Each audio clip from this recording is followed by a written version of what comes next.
Padma awards మన వెంకయ్య నాయుడు గారికి అలాగే చిరంజీవి గారికి పద్మవిభూషణ్ కానీ పద్మ అవార్డు అనేది ముఖ్యంగా వెంకయ్య నాయుడు గారు మాజీ వైస్ ప్రెసిడెంట్, అదేవిధంగా ఫిలిం స్టారే కాకుండా రాజకీయ నాయకుడు చిరంజీవి కేంద్రంలో కూడా మంత్రి చేశాడు. దాంతోపాటు కింది స్థాయిలో గ్రామీణ స్థాయిలో ఉన్నటువంటి కళాకారులను కూడా గుర్తింపు, ఎందుకంటే రాను రాను వచ్చే తరం వారికి తెరవాలి కదా.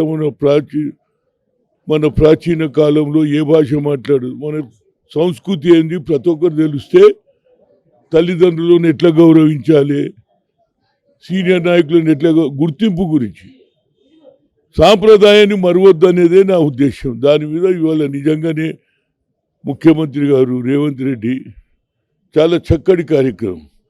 కేంద్ర ప్రభుత్వం ఈ అవార్డులు ఇచ్చిన తర్వాత మళ్ళీ ఇక్కడ రాష్ట్రంలో వారికి సన్మానం చేయనది రాజకీయాలకు అతీతంగా మా సాంప్రదాయం ఏంటంటే ఒక గౌరవం వచ్చినప్పుడు ఆంధ్ర తెలంగాణ పట్టింపు కాదు, తెలుగువాడుగా గౌరవించాలనే ఆలోచన కలిగింది. చాలా బాగుంది. దాంతోపాటు ఏదైతే కళాకారులు కింది స్థాయిలో ఏది పద్మావతి అవార్డు దొరికిందో వాళ్ళకు కూడా స్టైఫండ్ నెలకు 25,000 ఇస్తుండ్రంటే ఒక్కరోజు ఇచ్చింది కదా, ఇవాళైతే ఎట్లా నన్ను ఇస్తుండ్రు గవర్నమెంట్కి వెళ్ళి 25 లక్షలు. కానీ ప్రతి నెల ఇవ్వడం అనేది it is the magnanimity for chief minister.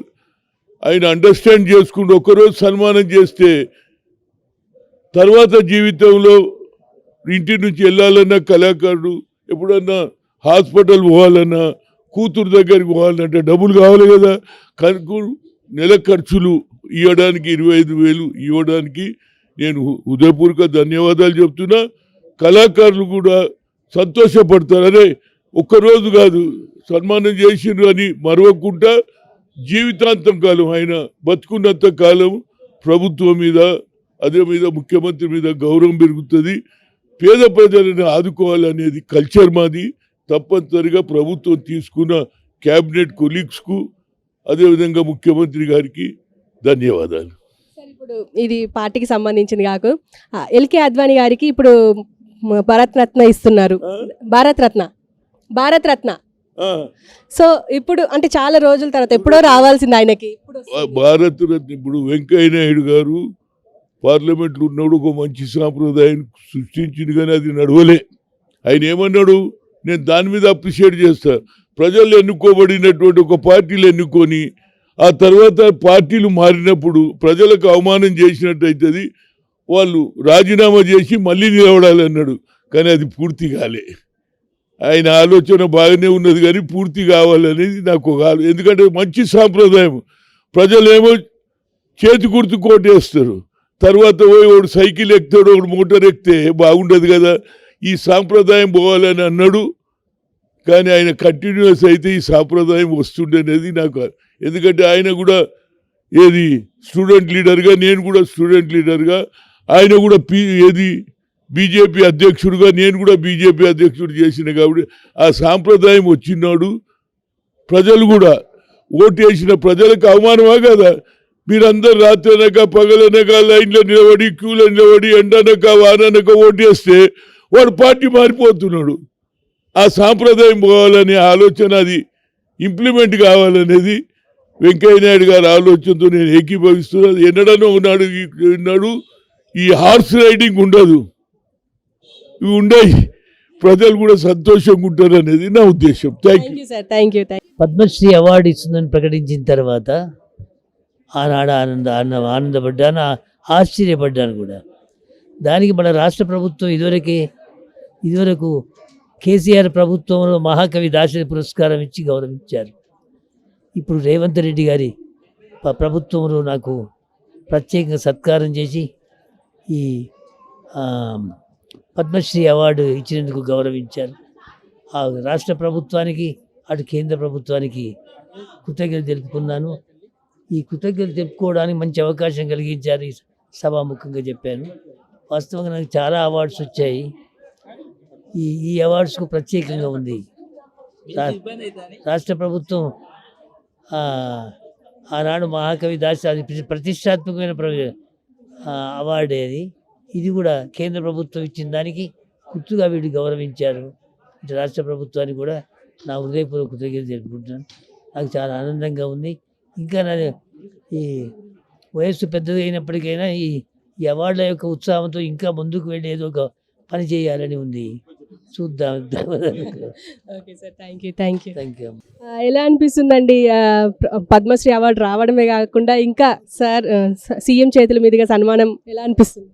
ఈ రోజున మామూలుగా గ్రామీణ పల్లె ప్రాంతాల్లో ఉన్న కళను గుర్తించి కేంద్ర ప్రభుత్వము ఈ యొక్క పద్మశ్రీ అవార్డును అందించడము ఎనలేని ఆనందంగా ఉంది.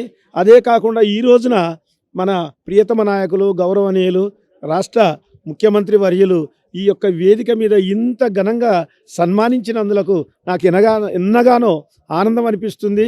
ఎనలేనటువంటి యొక్క సంతోషంలో ఉన్నాం. మరి చిరంజీవి గారు, వెంకయ్య నాయుడు గారు వీరందరి చేతుల మీదుగా నేను తీసుకోవడం మరి వారికి నా కృతజ్ఞతలు తెలుపుతున్నాను. అంటే కాంగ్రెస్ ప్రభుత్వం వచ్చిన తర్వాతనే ఈ కళ బయటికి వచ్చింది. ఇంత పెద్ద ప్రోగ్రామ్ ఏర్పాటు చేశారు. ఈ కాంగ్రెస్ పరిపాలన వచ్చినప్పటి నుంచి ఈ యొక్క పద్మశ్రీ అవార్డులకు మరుగునబడి ఉన్నటువంటి కళను తీసిందే ఇప్పుడు ఈ కాంగ్రెస్ ప్రభుత్వం. Thank you, thank you. తాతగారు ఎలా అనిపిస్తుంది పద్మ అవార్డు రావడం, పైగా రేవంత్ రెడ్డి గారి సన్మానం జరగడం? భగవంతుడి యొక్క అనుగ్రహం మీద వచ్చింది, కానీ ఎవరితో రికమెండ్ చేయించుకోలేదు. నేను రాత్రి పగలు కష్టపడిన దానికి భగవంతుడి యొక్క అనుగ్రహం తప్ప భగవానుడి యొక్క అనుగ్రహంతోనే నాకు వచ్చింది, కానీ వేరే ఏమీ లేదు. ఇది నేను 1975లో నేను ఇక్కడ హైదరాబాద్లో చేరాను, స్థిరపడ్డాను. 2023-22 వరకు కూడా యాదాద్రి దేవాలయ నిర్మాణంలో పనిచేసి నిరంతర శ్రమ చేసిన తర్వాత భగవంతుడు గుర్తించి ఈ రాష్ట్ర ప్రభుత్వము మరియు మనకు ఈ కేంద్ర ప్రభుత్వం వారు నాకు ఈ యొక్క అవార్డు నాకు ప్రకటించారు. కేంద్ర ప్రభుత్వానికి, రాష్ట్ర ప్రభుత్వానికి కూడా నేను అనేకమైన కృతజ్ఞతలు తెలియజేసుకుంటున్నాను. ఇప్పుడు ప్రస్తుతం మీకు ప్రైజ్ మనీతో పాటు నెల 25,000 పింఛన్ కూడా ఇస్తామని చెప్పి ప్రకటించారు సీఎం గారు. ఎలా అనిపిస్తుంది? ఇది కొత్త రకం. ఎందుకంటే అండి భగవంతుడి యొక్క లీలా విశేషమే ఇది. ఎందుకంటే ఇప్పటి వరకు కూడా ఎవరు కూడా చేసి లేదు. ఇది కొత్తగా అందరికి కూడా ఇవ్వడానికి ఒక కొత్త విధమైన విధానాన్ని మనకు పోకడ అంటే కళల మీద ఉన్నటువంటి అభిమానం, ఈ కళలు అభివృద్ధి చెందాలనే అభిమానంతో వారు చేస్తున్నారు. ఇది ఖచ్చితంగా ఇది ముందుకు సాగగలదని అభిప్రాయపడుతున్నాను. Thank you. అమ్మ మీకు ఎలా అనిపిస్తుంది? చాలా హ్యాపీగా అనిపిస్తుంది. చాలా ఏళ్ళు కష్టపడ్డారు, చాలా హ్యాపీ అనిపిస్తుంది. అంటే అనుకున్నారా ఇంత గుర్తింపు పొందుతారని? అంటే మాకు వస్తుందా రాదా కూడా తెలియదు. అలా ఉంది. వచ్చినాక మాకు అసలు అనుకోలేకపోయాం. మనకైనా వచ్చింది అని అనుకున్నాం. అట్లా. అమ్మ మీ పేరు? నా పేరు సీతక్క. మాది విద్యుత్ నగర్ వీకరశేషం కాలనీ, శీరలింగంపల్లి, ఆర్ఆర్ డిస్టిక్ మాది. మాకు ఇక్కడ స్థానిక ఎమ్మెల్యే మాకు జగదీశ్వర్ గౌడ్. మేము ఇక్కడ నోకల్ అన్నమాట, మాది కానామేట్. మాకు ప్రభుత్వం అనేది చాలా గొప్ప కార్యాలు చేస్తాడని మాకు రేవంత్ అన్న మీద మాకు చాలా నమ్మకం ఉంది. అది చేస్తాడని మా మహిళలకు అందరికీ చాలా నమ్మకంగా ఫస్ట్ ఒకటి మన గ్యారంటీ ఇచ్చేసాడు అనమాట. ఏంది అనేది అంటే దానికి బస్సు ఫ్రీ. మహిళలకు ఎక్కడి నుంచి రావాలన్నా కానీ మహిళలకు మనకు బస్సు ఫ్రీ ఇచ్చిండు. మళ్ళీ 4 గ్యారంటీ ఇస్తాడని మాకు చాలా నమ్మకంగా ఉంది. ఇవాళ కూడా మన తెలుగు భాషకు, తెలుగు వాళ్ళకు గౌరవించి మన సీఎం మన ప్రభుత్వం వచ్చినా, ఏ ప్రభుత్వం వచ్చినా మనకు ఇంకా తెలుగు భాషకు గౌరవిస్తున్నాడంటే చాలా నందనం. ఆయనకు శుభాకాంక్షలు తెలుపు చేస్తూ మేము విద్యుత్ నగర్ మహిళలం అందరం